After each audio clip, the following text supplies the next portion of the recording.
Buenas noches, hermanos. Vamos a inclinar nuestros rostros y hacer una oración al Señor.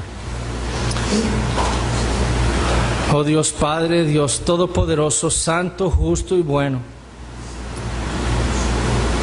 Tú nos has convocado aquí, Señor, en esta noche, con el fin de que tu nombre sea glorificado, reconociendo quiénes somos nosotros, nuestras debilidades. Lo único que podemos hacer, Señor, es venir a ti y clamar por tu ayuda. Te pedimos, Señor, que envíes a tu Espíritu Santo y que con poder, Señor, obre en medio nuestro, para que todo estorbo sea quitado, para que tu palabra pueda penetrar en nuestros corazones y ser aplicada allí por el poder de tu Espíritu, para la edificación de tu iglesia aquí, Señor, para que cada uno de nosotros conozcamos, Señor, cada día más lo que tú tienes y deseas que nosotros hagamos. Que aquellas personas, Señor, que tú has traído aquí en esta noche, que no te conocen y que no conocen a Jesucristo, te pedimos que tu palabra llegue a sus corazones y que tú los cambies y les des un nuevo corazón, fe y arrepentimiento para su salvación. Padre, ayúdanos y bendícenos en el nombre de tu Hijo Jesucristo. Amén. Podemos tomar asiento. Abrimos nuestras Biblias en el libro de Nehemías. Nehemías capítulo 1.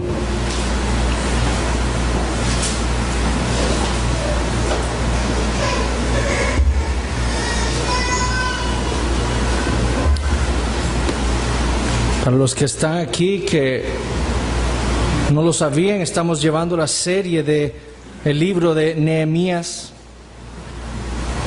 Y hoy vamos a ver un tema muy importante con respecto a la oración. El libro de Nehemías, como hemos dicho, nos enseña muchas cosas importantes para nuestra vida como cristianos. Pero sobre todas las cosas nos enseña acerca de lo que significa ser un verdadero siervo de Dios. Un verdadero siervo de Dios. Nehemías, como vemos en el libro, entendía perfectamente lo que era ser un siervo de Dios.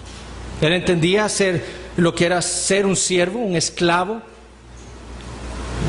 Su pueblo había sido llevado de Jerusalén a Babilonia primero y luego a Persia. Y ahora él servía al rey Artajerjes como el copero del rey. Él era su confidente, su consejero. Pero a pesar de todas las prioridades y las cosas buenas que tenía el puesto de Nehemías, él seguía siendo un siervo de Artajerjes. Su vida no le pertenecía a él, le pertenecía al rey. Pero no solo era un esclavo de Persia. Nehemías sabía que sobre todas las cosas él era un siervo de Jehová. Él podía ser siervo de Persia, podía ser un esclavo de Artajerjes, pero por encima de eso él era un esclavo de Dios. Y a él servía. En su estudio, en su meditación de la Escritura, en la enseñanza de sus padres, él había reconocido que su pueblo había sido esclavo por más de 400 años en una tierra que no era la de ellos, en Egipto.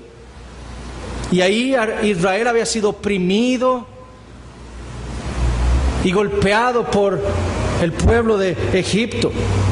Pero Dios en su fidelidad levantó a un hombre, a otro siervo de Dios, a Moisés. Y por medio de él libertó a su pueblo y lo sacó de Egipto. Ya no pertenecían más al perverso Egipto, al perverso Faraón, sino que ahora serían, como dice Dios, mi pueblo, y él sería su Dios. Ahora debemos reconocer que Dios tenía un propósito en el rescate de Israel de Egipto. Y Dios nos lo dice en Éxodo 8.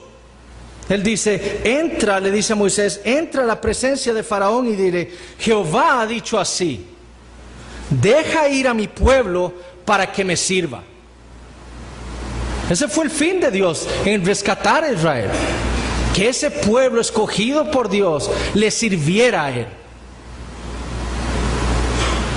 Ese es el fin último de Dios en el rescate de su pueblo. Nuestro servicio a Dios, al Rey de Reyes, al Señor de Señores, al gran yo soy, al Dios de los cielos. Ese gran Dios había comprado a Israel, lo había adquirido como propio por maravillas y grandes milagros que hizo en Egipto, y lo sacó de ahí. Y ya ahora Israel ya no era esclavo de Egipto, ahora era un esclavo de Dios, y había sido rescatado para servir. John MacArthur, en su libro Esclavo, yo no sé si ustedes lo han leído, lo venden el más por menos. Es un excelente libro y lo deberían leer. Él hace un excelente argumento afirmando que el mayor problema de los cristianos es que no han entendido lo que son. Desconocemos nuestra verdadera identidad. En la gran mayoría de las traducciones de las Biblias en español traducen la palabra doulos como siervo. Y MacArthur argumenta que esa no es la traducción correcta, porque un siervo es pagado. La palabra doulo significa esclavo, y el esclavo no tiene derechos. El esclavo no es pagado. El esclavo le pertenece a su amo. El esclavo debe obedecer a su amo. Y esos cambios en las traducciones, argumenta MacArthur, nos han dado una mala impresión o una incorrecta visión de lo que es ser un cristiano. El creyente no es otra cosa que un esclavo de Cristo. Él es nuestro Señor. ¿Por qué creen que le decimos Señor? Porque Él es nuestro amo, Él es nuestro dueño. Él nos compró con su sangre de nuestro mayor enemigo, el pecado. Nosotros lo vemos en todo el Nuevo Testamento. ¿Cómo se llamaban los apóstoles? ¿Cómo se describían ellos? Romanos 1:1, Efesios 1:1, Filipenses 1:1. Pablo, siervo de Jesucristo. Santiago 1:1, Santiago, siervo de Jesucristo. Judas 1:1, Judas, siervo de Jesucristo. Segunda de Pedro 1:1, Pedro, siervo de Jesucristo, esclavo de Jesucristo. Así se veían los apóstoles, así se veían los primeros cristianos, esclavos de Jesucristo, del mejor amo que puede existir, pero esclavos. Y MacArthur escribe en su libro: el entendimiento del Nuevo Testamento de la relación del creyente con Cristo no puede ser más contraria. Él es el amo y dueño, nosotros somos su posesión. Él es el Rey, el Señor y el Hijo de Dios. Nosotros somos sus súbditos y sus subordinados. En una palabra, nosotros somos sus esclavos, sus siervos. Para Nehemías era inconcebible no servirle a Dios. Inconcebible. Él había meditado en la palabra, él había sido enseñado por sus padres en la fe de Israel, en lo que Dios se había revelado de él a su pueblo. Y para él era inconcebible no servirle a ese Dios. Él sabía lo que Dios había hecho, cómo Dios había comprado a Israel y lo había hecho su pueblo. ¿Cómo no iba a adorarle? Vean lo que dice en el versículo 11. Perdón, en el versículo 10. Ellos pues son tus siervos y tu pueblo, los cuales redimiste. Y vimos nosotros que esa palabra redimir significa comprar. Los cuales compraste con tu gran poder y con tu mano poderosa. Ahora, ¿cuánto más nosotros que ahora vemos para atrás en la historia y podemos ver lo que Dios hizo por nosotros en su Hijo Jesucristo? Romanos 8 dice: el que no escatimó ni a su propio Hijo, sino que lo entregó por todos nosotros. Así es que Dios nos ha comprado a nosotros. Nuestro amo antes era el pecado y Satanás, y ahora Dios nos ha comprado por lo que hizo en su Hijo Jesucristo, descargando toda su ira sobre Él, y nos ha sacado de esa esclavitud y nos ha traído bajo su poder. Somos sus esclavos, pero esclavos del mejor amo que puede existir. El fin de esta serie entonces es que veamos y comprendamos qué es lo que somos. Si usted es un creyente, si usted es miembro de esta iglesia, usted debe entender quién es usted, su identidad. Usted es un esclavo de Cristo. Y si usted es un cristiano, usted ama servirle a ese Dios. Y eso es lo que queremos que ustedes vean en esta serie. Ahora, hemos visto hasta ahora lo que es el corazón de un siervo. Nehemías nos ha mostrado cuál era su corazón en el primer capítulo. Y hemos visto la importancia de tener una teología correcta para poder servirle a ese Dios. O sea, ¿cómo vamos a servir si no sabemos a qué Dios servimos? No, tenemos que conocer quién es el Dios verdadero, cómo es Él, para poder servir.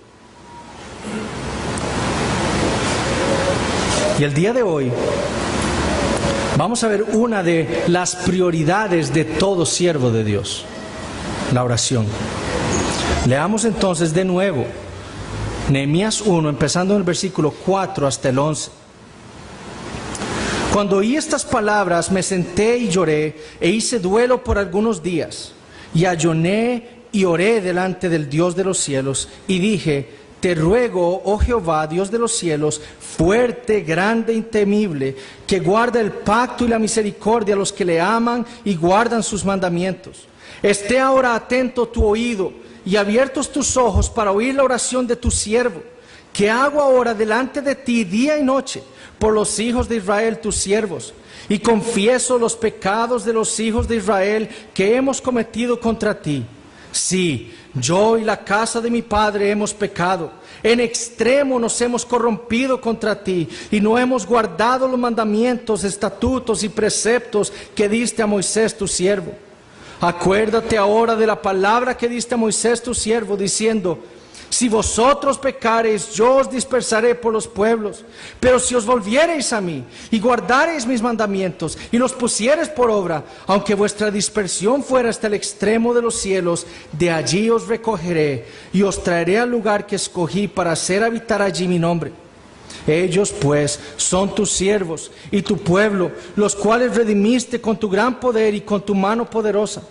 Te ruego, oh Jehová, esté ahora atento tu oído a la oración de tu siervo y a la oración de tus siervos, quienes desean reverenciar tu nombre. Concede ahora buen éxito a tu siervo y dale gracia delante de aquel varón, porque yo servía de copero al rey. Vamos a ver en este sermón 4 puntos que vamos a ir desarrollando uno a uno. El primer punto es este: ¿qué es la oración? ¿Qué es la oración? Y el primer subpunto de ese primer punto es este: la prioridad de la oración en la vida del creyente. La prioridad de la oración en la vida del creyente. Entonces, la primera pregunta que nosotros debemos hacernos cuando leemos un pasaje como este es: ¿qué pensaba Nehemías de la oración? ¿Qué pensaba Nehemías de la oración? Y lo que nos demuestra este pasaje claramente es que para Nehemías la oración era una prioridad en su vida. Para él era una prioridad. Noten que en el momento en que llegan las malas noticias de lo que estaban pasando sus hermanos en Jerusalén y lo que le había ocurrido a la ciudad, ¿qué es lo que hace?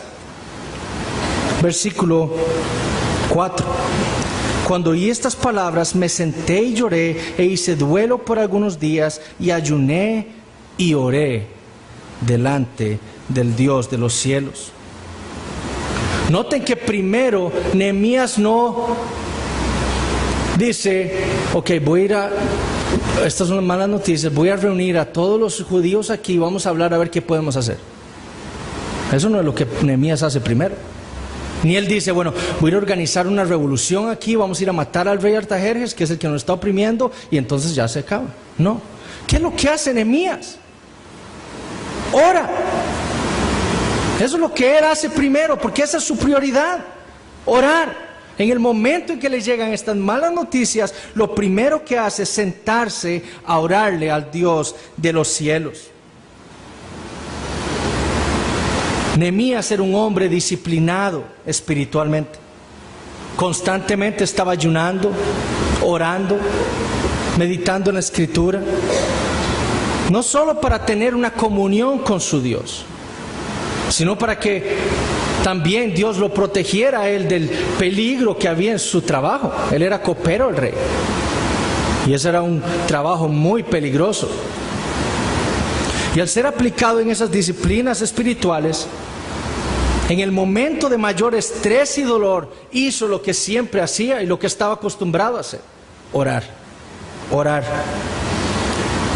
La Biblia contiene más de 600 oraciones registradas de diferentes hombres, en Salmos y a lo largo de todos los libros de la Biblia. Eso nos hace notar que Dios desea que sepamos que la oración debe ser una prioridad en nuestras vidas y que debemos saber orar. Además, la oración es un mandamiento también. Es un mandamiento. Cuando el Señor Jesús, llegan los discípulos y le dicen, enséñanos a orar, ¿qué les dice? Cuando oren. En su vida cristiana, como esa es su costumbre, háganlo así, cuando oren. Pablo le escribe a los colosenses y le dice, perseverad en la oración. A los tesalonicenses les dice, orad sin cesar. Orad sin cesar. Es un mandamiento la oración. No solo es una prioridad, sino es un mandamiento. Ahora, ¿por qué era la oración una prioridad en la vida de Nehemías? Porque él era un siervo de Dios. Y como siervo del Señor, él entendía muy bien sus prioridades. La prioridad era tener comunión con Dios. Ahora la pregunta para cada uno de nosotros es la siguiente: ¿es la oración una prioridad en nuestras vidas? ¿O hay cosas más importantes que cuando me he dispuesto a orar hay algo que interrumpe eso, entonces dejo la oración para hacer aquello? O cuando estamos cansados, digo, estoy muy cansado, no voy a orar. ¿Estamos orando sin cesar? Eso es la pregunta para nosotros. Es una prioridad en nuestras vidas. Porque la oración, mis hermanos, para todo el siervo de Dios debe ser una prioridad. Debe ser una prioridad en nuestras vidas. Como veremos, la vida del cristiano diaria no se puede llevar sin la oración. El creyente necesita estarle orando constantemente a Dios. La iglesia necesita las oraciones de sus miembros. Los pastores necesitan las oraciones suyas. Los hermanos necesitan sus oraciones. Debemos crear espacios en nuestra vida. Si hemos reconocido que la oración debe ser una prioridad, debemos crear los espacios en nuestro día para orar. Para orar. Para estar a solas con Dios. ¿Por qué no levantarse más temprano? ¿Por qué no dejar de perder el tiempo viendo televisión o leyendo perfil o perdiendo el tiempo en cualquier otra cosa? ¿Por qué no aprovechar el tiempo para orar? Sacrificar cosas vanas en nuestras vidas. Segundo, ¿qué es la oración? Ahora podemos notar que la oración era una prioridad en la vida de Nehemías. Pero si no entendemos qué es la oración, no entenderemos por qué debe ser una prioridad. La definición más simple de la oración es esta. Dice Sproul, la oración es el proceso dinámico de conversar con Dios mismo. La oración es el proceso dinámico de conversar con Dios mismo. Es decir, la oración no es un monólogo, la oración no es una recitación religiosa, la oración tampoco es un ejercicio terapéutico de autoanálisis. Por eso quizás es que tantos de nosotros no oramos como debemos, porque no hemos entendido lo que es la oración.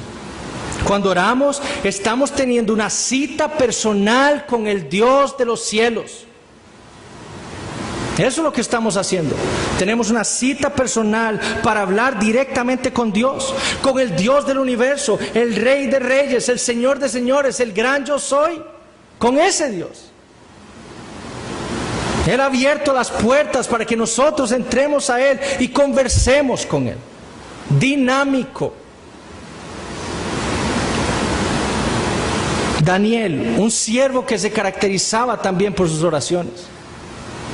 Noten lo que dice en Daniel 9:20. Aún estaba hablando y orando y confesando mi pecado y el pecado de mi pueblo Israel. Y dice, y derramaba mi ruego delante de Jehová mi Dios por el monte santo de mi Dios. Jonathan Edwards decía que la oración era, sino el sensible reconocimiento de nuestra dependencia de aquel para su gloria. El apropiado reconocimiento de nuestra dependencia del poder y la misericordia de Dios para aquello que necesitamos. Y el honor debido al gran autor y fuente de todo bien.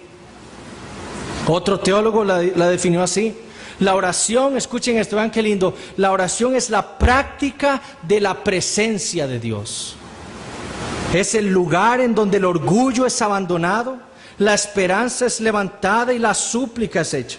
La oración es admitir nuestra necesidad, adoptar humildad y clamar la dependencia de Dios. La oración es la práctica necesaria del cristiano. La oración es el ejercicio de la fe y la esperanza. La oración es el privilegio de tocar el corazón del Padre por medio del Hijo de Dios, Jesucristo nuestro Señor. Y Martin Lloyd-Jones escribió lo siguiente: la oración es la más alta actividad del alma humana. Sin embargo, escuchen esto, es al mismo tiempo la prueba última de la verdadera condición espiritual del hombre. No hay nada que diga tanto la verdad acerca de nosotros como personas cristianas como nuestra vida de oración. La oración es entonces el momento en el cual el creyente entra delante de la presencia del Dios verdadero por los méritos de su Hijo Jesucristo, para tener comunión con Él, conversar con Él y derramar su vida delante de Él. Eso es la oración. ¿Por qué creen ustedes que Nehemías oraba? Porque él conocía a su Dios. Él sabía quién era su Dios. Y por tanto deseaba orar. Deseaba entrar delante de la presencia de su gran Dios y orar con Él, y conversar con Él, y derramar su vida a Él, porque conocía a su Dios. Y conocía a su Dios especialmente como su Redentor. Él era su siervo. El problema de aquellos que no oran es que están despreciando a Dios. Eso es lo que mostramos cuando nuestra vida no tiene oración, que despreciamos a Dios. Eso es lo grave. Despreciamos hablar con Él, despreciamos tener comunión con Él. Por eso es que los grandes hombres han dicho que esta es la prueba del cristiano. Aquel que no ora es aquel que no desea conversar con Dios. Y esa falta de oración demuestra su desprecio por Él. No orar es decirle al mundo, no hay Dios. O por lo menos no hay un Dios con el que yo quiera conversar. Y esa forma de ateísmo práctico no es cristianismo. No es cristianismo. Somos muy dados a ver el Salmo 53 y decir, dice el necio en su corazón, no hay Dios. Esos son ateos. No, en nuestra vida como cristianos también hacemos eso. Y le decimos al mundo, no hay Dios, cuando pecamos contra Dios, cuando no oramos. Eso es lo que estamos diciendo. Entonces la pregunta es, ¿cómo está su vida de oración? ¿Cómo está mi vida de oración? Porque Dios nos está llamando aquí a autoexaminarnos y entonces a ir a Él y a clamarle por su gracia para mejorar en nuestra vida de oración. ¿Tenemos otras prioridades más que conversar con Él, que dialogar con Él, que derramarle nuestra vida delante de Él? Porque si usted no tiene una vida de oración, usted debe cuestionarse muy seriamente si usted es un cristiano.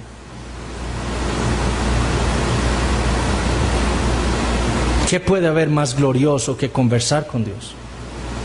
Con este Dios de Nehemías. ¿Qué puede haber más glorioso que eso? Eso es la oración. A ese Dios es al que vamos en oración. Segundo punto, ¿en qué consiste la oración? ¿En qué consiste la oración?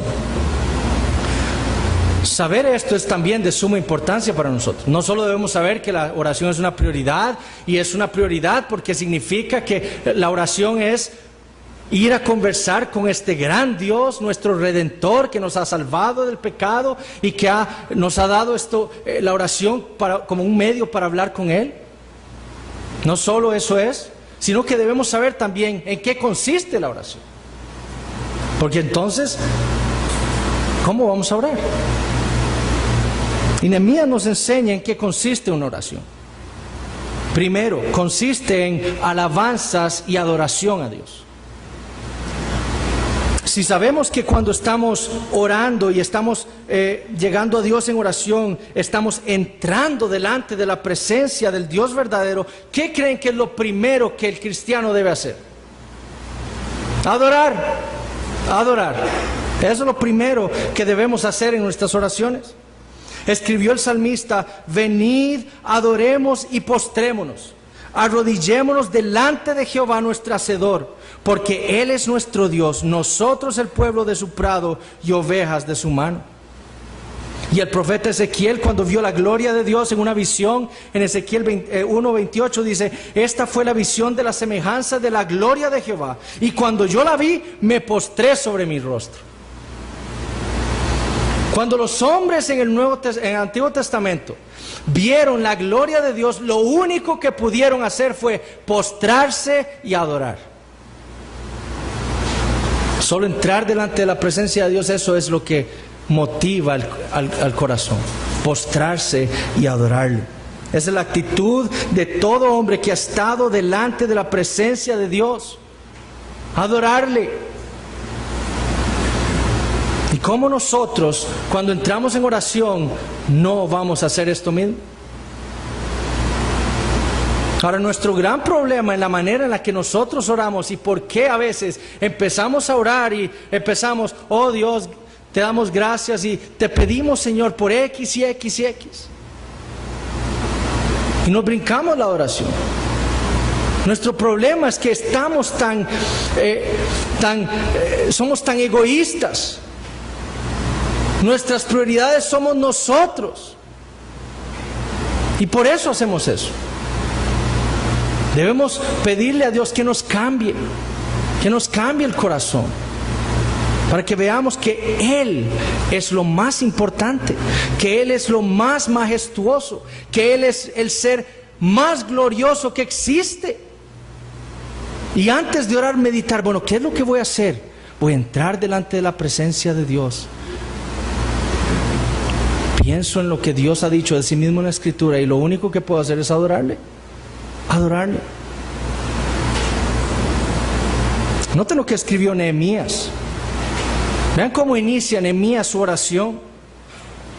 Y oré delante del Dios de los cielos y dije: te ruego, oh Jehová, Dios de los cielos, fuerte, grande y temible, que guarde el pacto y la misericordia de los que le aman y guardan sus mandamientos, esté ahora atento tu oído y abiertos tus ojos para oír la oración de tu siervo. ¿Qué está haciendo Nehemías ahí sino adorando al Dios verdadero? Él está expresando sus alabanzas a este Dios, a su Redentor. Eso es lo que él está haciendo.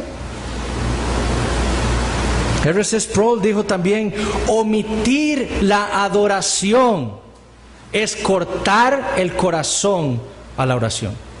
Omitir la adoración es cortarle el corazón a la oración. Toda la vida cristiana consiste en ¿qué? En adorar a Dios, en glorificar a Dios. Y la oración no es algo menos que eso. Es adorar a Dios.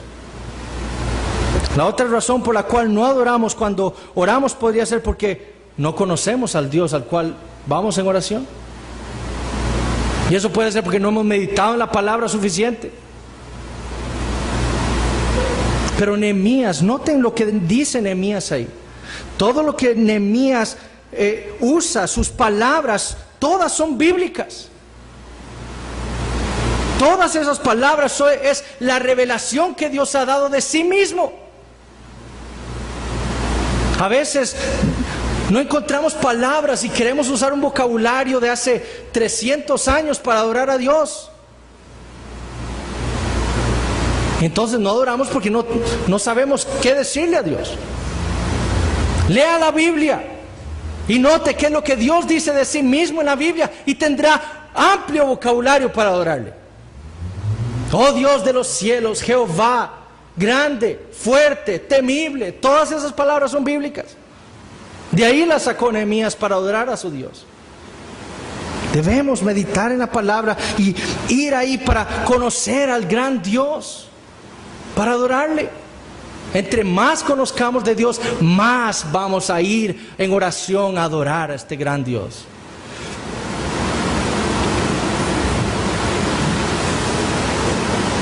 Ahora, la adoración, debemos tener claro que la adoración no es como decía ahora el pastor Alex en la mañana, hablando de otro tema, pero es lo mismo. No es adular a Dios. Es decir, nosotros no vamos y le decimos, oh Jehová, Dios de los cielos, grande, fuerte y temible, con el fin de que haga lo que nosotros le vamos a pedir al final. No somos como la niñita, la hija de papi, que le dice, papito lindo, ¿me das tal cosa?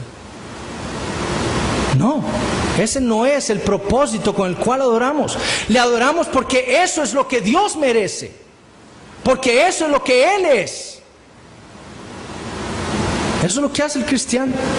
Adorar a Dios por lo que Él es. No por otra cosa. Segundo, la oración consiste en la confesión del pecado. Luego de adorar debemos ponernos bien con Dios. Debemos ponernos bien con Dios. Todos los días nosotros pecamos contra Dios.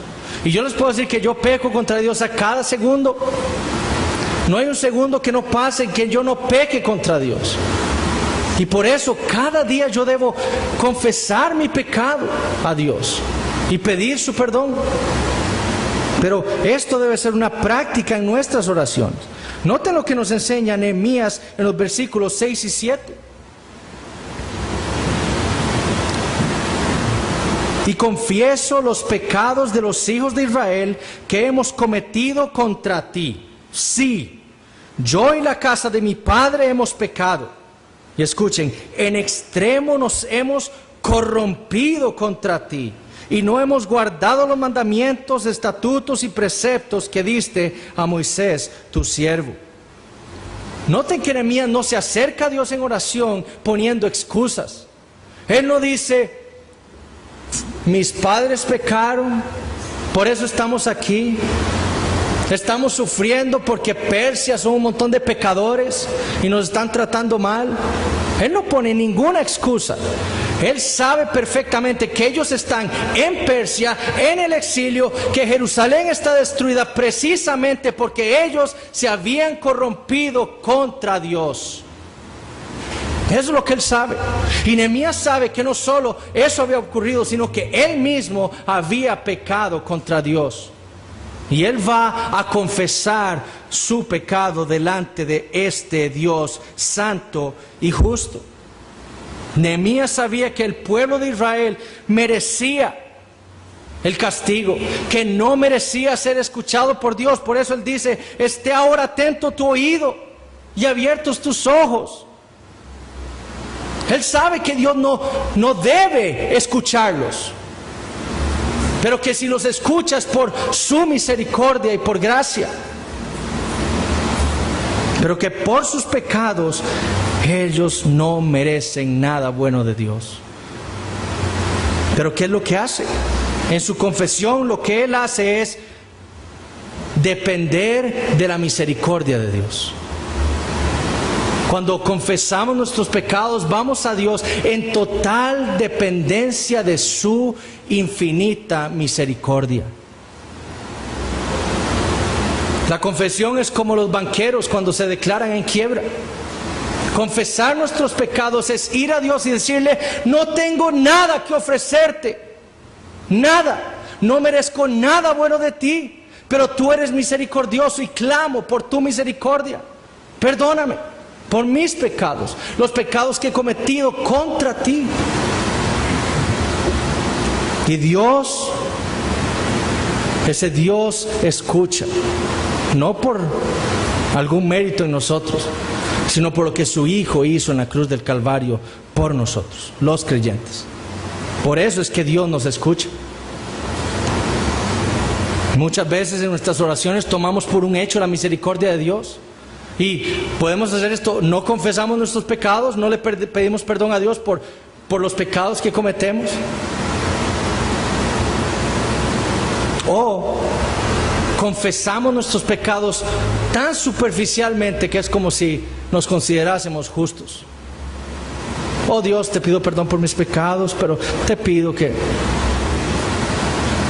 Usted sabe perfectamente qué fue lo que hizo hoy, con lo cual usted pecó contra Dios. ¿Cómo va a ir usted delante de la presencia de Dios y confesar sus pecados tan superficialmente?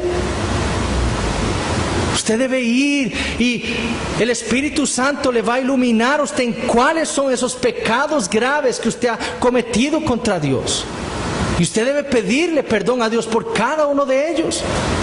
Inclusive Ezequiel 36, en el Nuevo Pacto, Dios dice que parte de las promesas del Nuevo Pacto es que nosotros nos acordaremos de nuestras abominaciones pasadas y nos avergonzaremos. Entonces no se trata solo de confesar los pecados que hice hoy. Puede ser que el Espíritu Santo traiga a mi mente un pecado terrible en mi pasado y tenga que continuar arrepintiéndome y pidiendo perdón a Dios por ese pecado. Puede ser. David lo hizo. David se confesó a Dios por el pecado en su concepción. David tenía memoria de muchos pecados. Y nosotros debemos hacerlo también. El pecado es algo espantoso. Y cada pecado que cometemos, lo cometemos contra Dios, el Dios santo y justo. Y debemos ir a Él y confesar nuestros pecados. Pero ir a Él sabiendo que dependemos de su misericordia, que Él es un Dios misericordioso y que Él ha dado a su Hijo para perdonarnos. Pero debemos confesar. Tercer punto, ¿en qué consiste la oración? Consiste en adorar, en confesar y consiste también en agradecer. El agradecimiento. Este es el otro elemento importante en nuestras oraciones. De nuevo, noten lo que escribe Nehemías en los versículos 8 al 10. Acuérdate ahora de la palabra que diste a Moisés tu siervo, diciendo: si vosotros pecareis, yo os dispersaré por los pueblos. Pero si os volviereis a mí y guardareis mis mandamientos y los pusiereis por obra, aunque vuestra dispersión fuera hasta el extremo de los cielos, de allí os recogeré y os traeré al lugar que os escogí para hacer habitar allí mi nombre. Ellos pues son tus siervos y tu pueblo, los cuales redimiste con tu gran poder y con tu mano poderosa. Lo que Nehemías está haciendo ahí es agradecerle a Dios por lo que Él hizo por su pueblo Israel. Eso es lo que está haciendo. Él está agradeciendo a Dios no solo por lo que hizo en Egipto, redimiéndolos del poder de Egipto, sino en ser fiel a su promesa de que cuando ellos pecaren y fueran enviados al exilio por sus pecados, Dios iba a cumplir su promesa de traerlos de vuelta. Y Nehemías está agradeciendo a Dios por eso. Agradecimiento. Una de las marcas del creyente es el agradecimiento. De nuevo, Colosenses 4:2 dice, perseverad en la oración, velando en ella con acción de gracias. Apocalipsis 7:12 dice, la bendición y la gloria y la sabiduría y la acción de gracias y la honra y el poder y la fortaleza sean a nuestro Dios por los siglos de los siglos. Amén. El creyente conociendo a Dios, sabiendo lo que Dios ha hecho en Cristo, en nuestro lugar, por nosotros, lo único que puede hacer es adorar a Dios y darle gracias. Darle gracias. Si nuestras oraciones carecen de agradecimiento, estamos comportándonos como los impíos. Pablo dijo en Romanos 1:21 que los impíos hacen esto, habiendo conocido a Dios, no le glorificaron como a Dios, ni le dieron gracias, sino que se envanecieron en sus razonamientos y su necio corazón fue entenebrecido. Dios no nos debe nada a nosotros, nada. Yo le decía a una joven en el estudio bíblico el jueves que yo lo único que merecía de parte de Dios era, en el momento en que yo fui concebido de mi madre y mi padre, ser muerto y abortado y ser enviado al infierno por mis pecados, por ser un pecador. Eso es lo que yo merecía de parte de Dios. Pero Él en su bondad, en su misericordia, en su paciencia para conmigo me dio 9 meses en el vientre de mi madre y me ha dado 39 años y hoy me dio un día más de vida, aire que ahora estoy respirando de pura gracia. Pero ninguno de nosotros merece nada de Dios. La gracia es un regalo y nuestra vida es por gracia, porque en el momento en que fuimos concebidos somos pecadores, rebeldes, sin causa, contra el Dios que nos creó.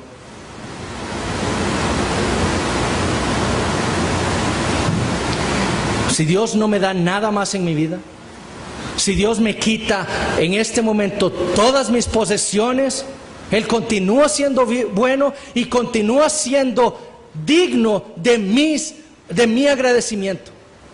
Si Él me quitara todo ya, todo lo que tengo y lo que más amo en mi vida, Él continúa siendo bueno y digno de mi agradecimiento. Él no nos debe nada. Y por eso nosotros, los que tenemos hijos, debemos constantemente enseñarle a ellos y hacerles pensar en qué debes darle gracias a Dios hoy. ¿Qué te dio Dios hoy que debes agradecer? Porque no merecemos nada. Y yo eso es lo que hago con mis hijos. Bueno, vamos a orar en la noche. ¿Qué te dio Dios hoy? ¿Por qué tienes que darle gracias a Dios? Porque ellos tienen que saber que todo lo que han recibido en el día es por gracia. Y Dios se lo ha dado de su mano usando diferentes medios. Pero todo viene de Dios. Y debemos agradecerle. Cuarto, las oraciones consisten en súplicas. Este es el otro elemento de la oración. Y note que este es el último elemento en la oración de Nehemías y en muchas de las oraciones de los grandes santos en la Biblia. En muchas de nuestras oraciones es lo primero, las peticiones.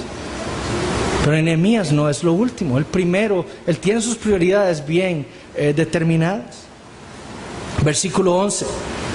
Te ruego, oh Jehová, esté ahora atento tu oído a la oración de tu siervo y a la oración de tus siervos, quienes desean reverenciar tu nombre. Él e Israel desean reverenciar el nombre de Dios. ¿En dónde? En Jerusalén. Y entonces, ¿qué le pide a Dios? Concede ahora buen éxito a tu siervo y dale gracia delante de aquel varón, el rey Artajerjes, porque yo servía de copero al rey.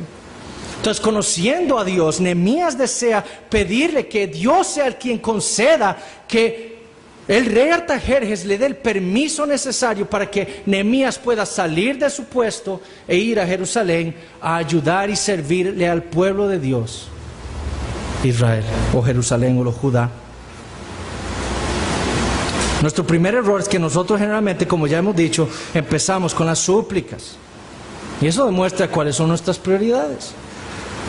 Segundo, Dios no solo es nuestro Dios, en los creyentes Él es nuestro Padre. Hemos sido adoptados en Cristo Jesús por Dios. Ahora somos hijos de Él. ¿Ok?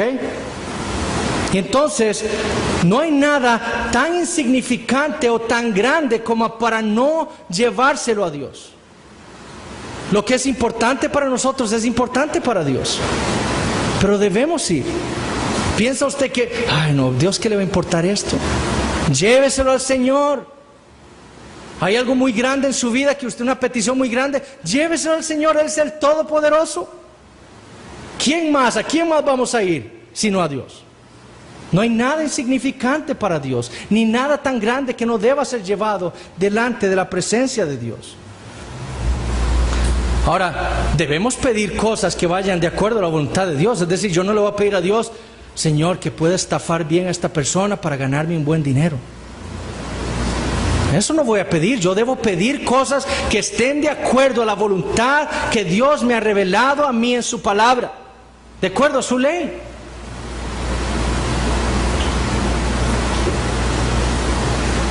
Cuarto, uno de nuestros grandes problemas es nuestra impaciencia también.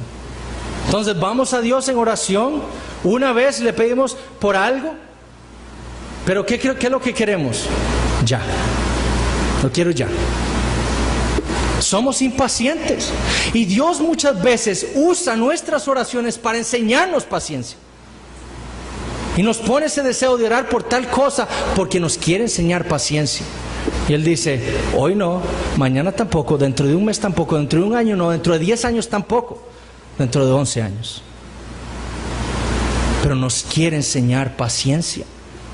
Recuerden, el Dios de Nehemías, nuestro Dios, es el Dios de los cielos, el Dios soberano, Él es Jehová, Él está en control de todas las cosas.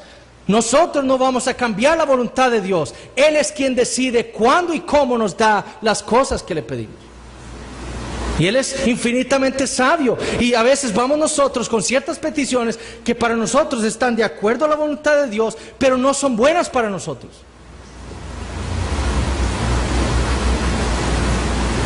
Y Dios no nos las da. Pero nuestro deber es persistir en la oración hasta que Dios responda. Y muchas veces su respuesta es no. O todavía no.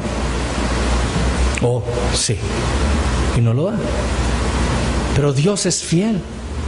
Y lo lindo, hermanos, es ver que cuando nosotros le oramos a Dios, ver cómo Él responde. Una de las cosas que yo le he querido enseñar a mis hijos es que ellos se levantan en la noche llorando y dicen, papá, es que me estoy soñando cosas feas. Y yo me siento con ellos y les digo, vamos a orarle a Dios, ese es el Dios Todopoderoso, Él puede quitar todo sueño de nuestras mentes. Y oramos y le pedimos a Dios para que ellos puedan dormir bien. Y a la mañana siguiente yo les pregunto, ¿durmieron bien? Sí, papá. Dios escucha.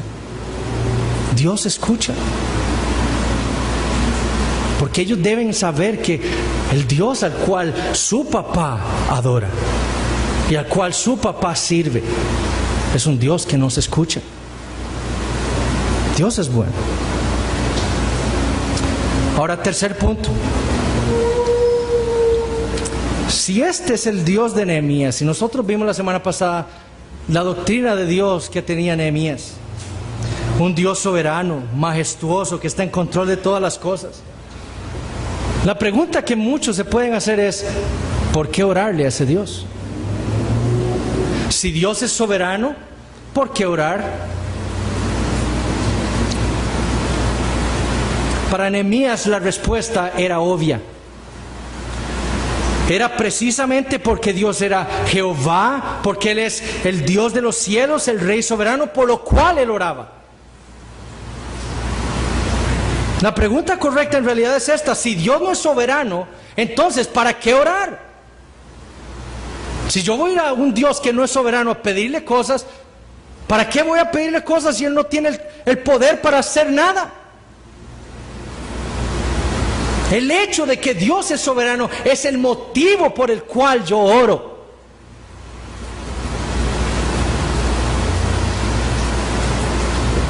Entonces, ¿por qué orarle a un Dios soberano? ¿Por qué Nehemías le oraba a un Dios soberano? Primero, era un mandamiento que Dios le había dado a su pueblo, orar. Un Dios soberano, Él me dice esto, yo lo hago. Segundo, oramos a un Dios soberano porque Dios desea tener comunión Porque Él desea que nosotros, su pueblo, tengamos comunión con Él. Y entonces, para eso Él ha dispuesto la oración. Él nos ha creado su imagen. Dios es un Dios comunicativo. Nosotros somos criaturas que nos comunicamos. Yo podría entrar en un closet, encerrarme, cierro mis ojos y que Dios me dé la mente y punto, ya. Dios sabe todo lo que yo tengo. Sí, por supuesto que Dios sabe todo lo que yo estoy pensando en este momento. Él sabe todo lo que yo quiero y deseo y anhelo. Pero Él no quiere hacer eso. Él quiere que nosotros, para nuestro beneficio, nos comuniquemos con Él. Y por eso Él nos ha ordenado orar. Porque Él desea que nos comuniquemos, que tengamos comunión con Él. Tercero, nosotros le oramos a un Dios soberano porque nuestras oraciones cambian cosas.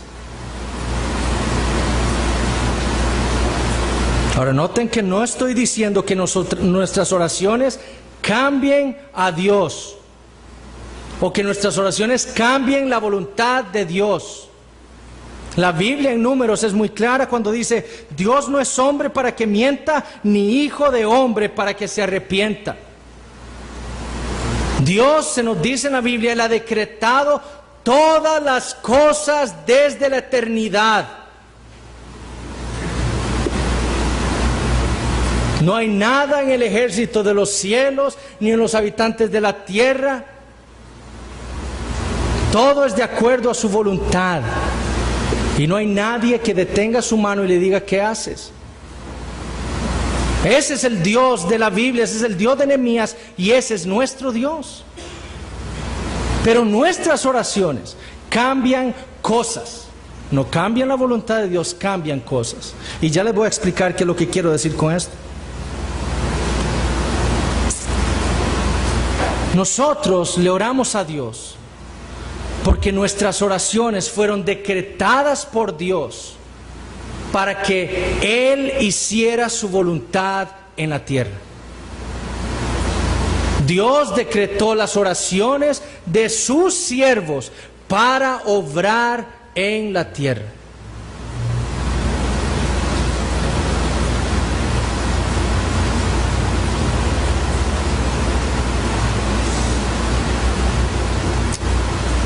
Dios había decretado desde la eternidad que Israel o que Judá en algún momento, por sus pecados, serían enviados en el momento en que Dios así lo había determinado, ser llevados a Babilonia, luego a Persia. Pero Dios también había decretado que Él escucharía el clamor de su pueblo en sus oraciones para sacarlos del exilio y traerlos de nuevo a Jerusalén. Lo mismo que hizo cuando Israel estaba en Egipto. Lean Éxodo, los primeros 3 capítulos. Dios había decretado la oración de su pueblo, los gemidos de Israel. ¿Para qué? Para obrar en favor de su pueblo y sacarlos de Egipto. Su pueblo, nosotros que no somos omniscientes, que no conocemos el futuro, nosotros vemos nuestras circunstancias, son terribles y lo único que podemos hacer: Dios, cambia esto.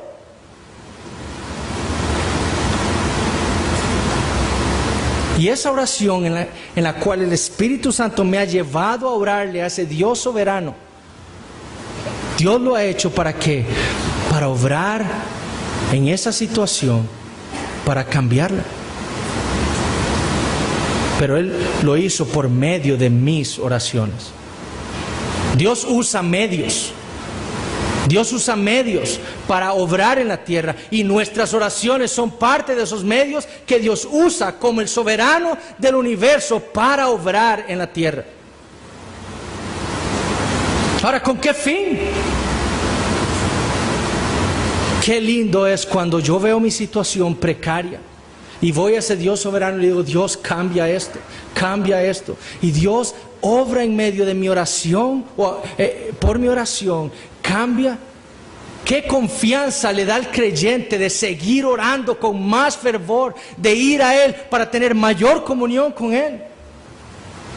Para eso dispuso Dios las oraciones. Y por eso es que oramos a un Dios soberano. Porque Dios ha dispuesto nuestras oraciones como el medio para obrar en la tierra.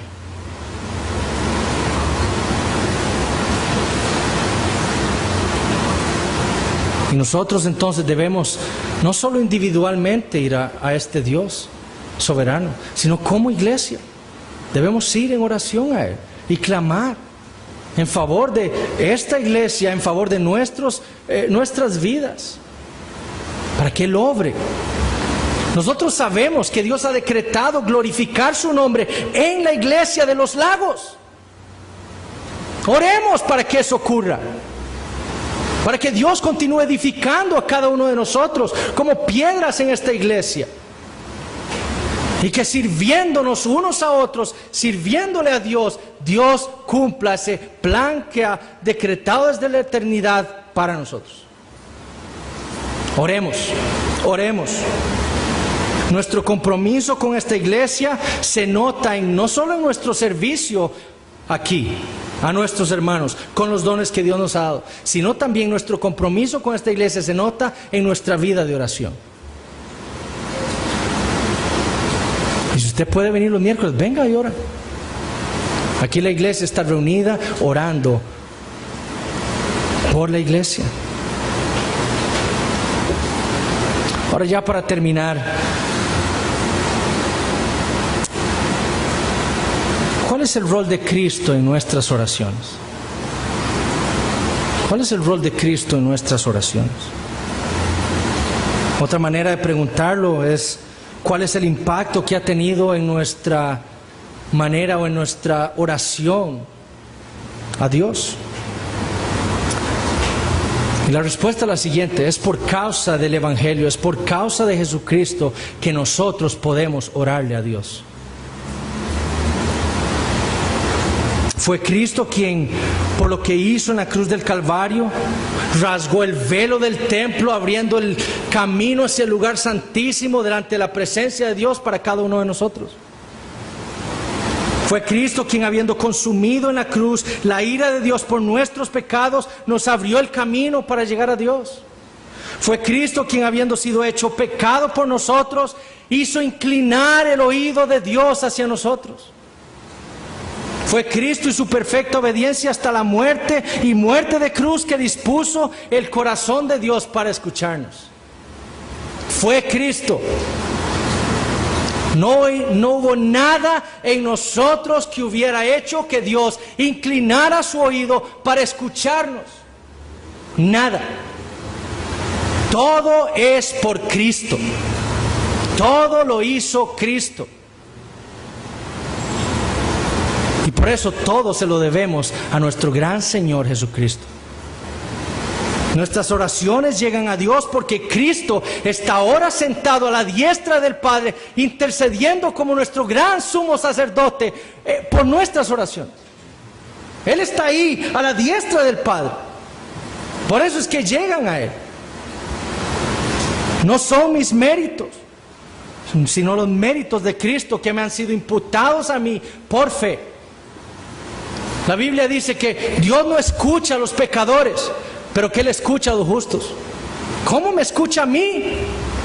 Yo no soy justo, yo soy un pecador, pero por fe Dios me ha justificado, es decir, me ha imputado, me ha vestido a mí con la justicia perfecta de Cristo, y delante de los ojos de Dios yo soy justo por Cristo. Por eso es que Él me escucha.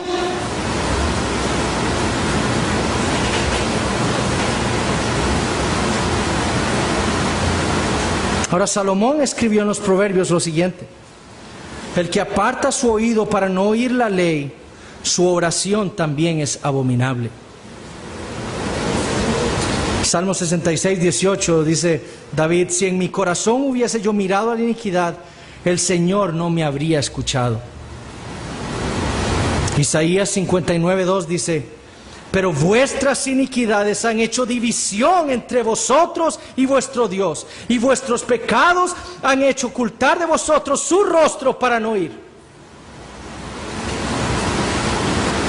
Si usted no está en Cristo por medio de la fe, no hay oración que usted pueda hacer que Dios escuche. Ciertamente Dios sabe todo lo que usted está hablando en ese momento, pero no hay una disposición en el corazón de Dios para escucharle. Porque usted es un rebelde. Porque por sus pecados hay una división entre Dios y usted. Usted es un enemigo de Dios. Pero usted debe saber que Dios, ese Dios justo, ha puesto un puente, una escalera al cielo, para que sus oraciones puedan llegar a Él. Y ese puente, esa escalera es Jesucristo. Y solamente si usted cree en Él y se arrepiente de sus pecados, podrán sus oraciones llegar a este gran Dios justo y santo, quien lo enviará al infierno si usted persiste en su rebeldía. Y Dios lo invita en esta noche a que usted se arrepienta de sus pecados y clame a Él.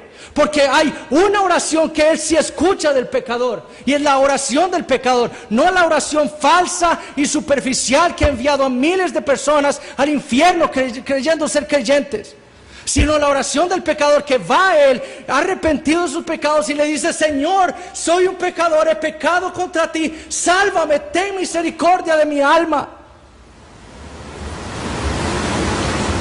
Haga esa oración. Si el Señor Jesucristo le ha convencido hoy de su pecado en contra de Él, y sepa que el Señor va a escucharlo, porque Él dice: el que a mí viene, no le echo fuera. Y hemos notado en esta oración de Nehemías que este Dios de Nehemías es fiel, y cuando Él dice esas promesas, Él las cumple. Si usted va a Él con esa oración y usted le hace esa oración, Él no lo va a echar fuera.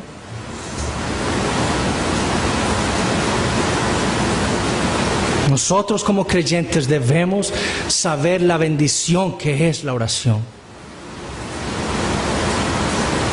Si hemos comprendido por qué Dios nos ha dado la oración, comunión con Él, si hemos conocido a este gran Dios, no hay otra cosa que nosotros queramos hacer que no sea orar.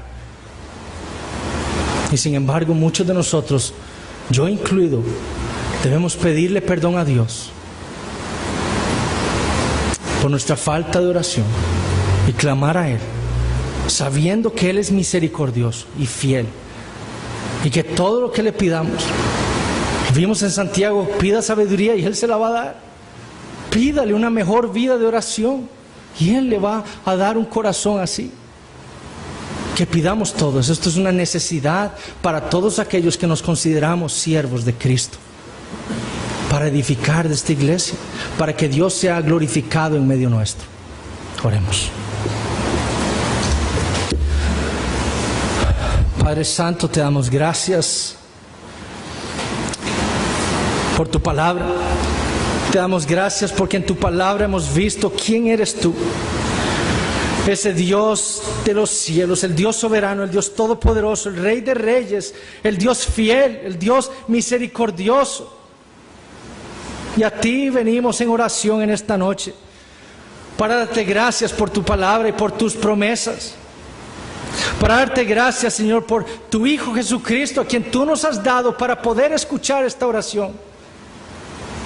Te pedimos que obres en nosotros y que nos des un corazón que te ame y que te busque en oración constantemente, día y noche, como lo hizo Nehemías.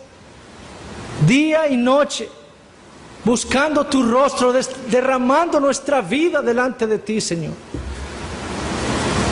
Y que tu palabra, Señor, llegue a aquellos corazones que no se han arrepentido. Y, Señor, que tu palabra, que es poderosa, los salve. Y que tu Espíritu Santo aplique tu palabra a sus corazones y los cambie y destroce sus corazones de piedra y ponga corazones de carne, Señor, y los conviertas a ti. Padre, haz de esta iglesia una iglesia que glorifique tu nombre.